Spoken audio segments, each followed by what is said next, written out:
According to the opening credits, this movie's based on a true story, apparently.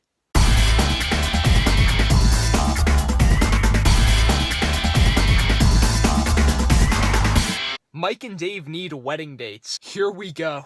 Mike and Dave Need Wedding Dates is a new movie starring Zac Efron, Adam Devine, Aubrey Plaza, and Anna Kendrick. And in this movie, Mike and Dave Stango, played by Zac Efron and Adam Devine, are looking for dates to their sisters' weddings because they always show up stag and they wind up ruining family events. So Anna Kendrick and Aubrey Plaza, they're not nice girls, but they want a free trip to Hawaii, so they try to convince these guys to take them to Hawaii.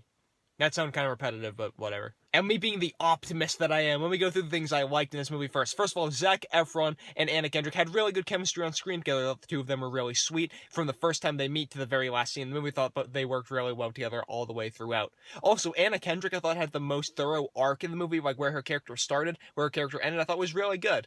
Not to mention, there are a few chuckle-worthy moments in this movie involving a couple characters. There's this one scene in a hallway after they get to the hotel. I really like that, involving Aubrey Plaza and Adam Devine. There's also one character who has a freak-out at the very end of the movie that was super hilarious. But do not take those positives to the bank, because this is not a good movie, if you ask me. There are two words I can think of to describe this movie, and the first one is overacting. The amount of overacting in this movie is insane. Zac Efron overacts, Adam Devine overacts, Aubrey Plaza overacts, Anna Kendrick overacts. I thought Anna Kendrick's character was good in the movie, but she was overacting all the way through the movie. I think all four of the leads in this movie are extremely funny. I like a lot of work that I've seen from each of them before. But in this movie, they were just so over the top. It felt like they were being cartoon characters from like a Nickelodeon show or something. It felt like they were acting for an audience that had never seen anyone act before. They were just trying so hard to be funny that you're like, okay, we get it. You're trying to be funny. And in comedy, subtlety is key. You don't need everything to be over the top. You don't need everything to be explained to you to make you laugh.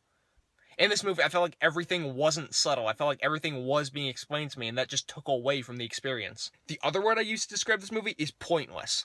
This movie could have been something like Step Brothers that had that vibe. This movie could have been something like Wedding Crashers that had that vibe. But overall, there was no point to it. You look at something like Step Brothers, that movie had a point. You want the two guys to grow up by the end of the movie, maybe launch their own business. You look at something like Wedding Crashers, you want these guys to move on, maybe find some real romance in their lives. You know, by the end of the movie, they do. But in this movie, the movie starts and you don't know where it's really going. You're just kind of meandering, doing all these stupid comic scenes throughout. Like I said, one or two of the scenes are pretty funny, a couple are chuckle-worthy, but overall, nothing in this movie feels like it's leading to a conclusion. You're like, okay, is it just going to end at the wedding? Is it just going to end with this?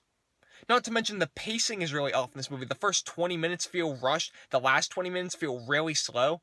And the second half of the movie tries to throw in this emotion that just wasn't set up in the first half of the movie. So when the first half is just this extremely crude humor, and the second half is just absurd emotion being thrown on top of crude humor, it feels like it's an unbalanced movie.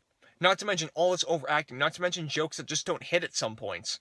I just said crude humor. This movie is absurdly crude. I don't even know where to begin to describe. There was one scene involving a masseuse. I'm like, what is happening? What in God's name is going on screen right now? Guys, this movie had a couple scenes that I really enjoyed, but overall, the overacting brought it down for me. Overall, I thought the script just wasn't completely there. I felt like none of the humor was subtle. I felt like this movie was kind of like Bad Teacher, something that's just going to play endlessly on FX for the next 25 years. This movie had a really big opportunity to be the next Wedding Crashers, to be the next Step Brothers. I think it completely missed it. I didn't really feel like the movie had a point to it. The movie could have been written a lot better, and in part, that's why I think the acting wasn't so good.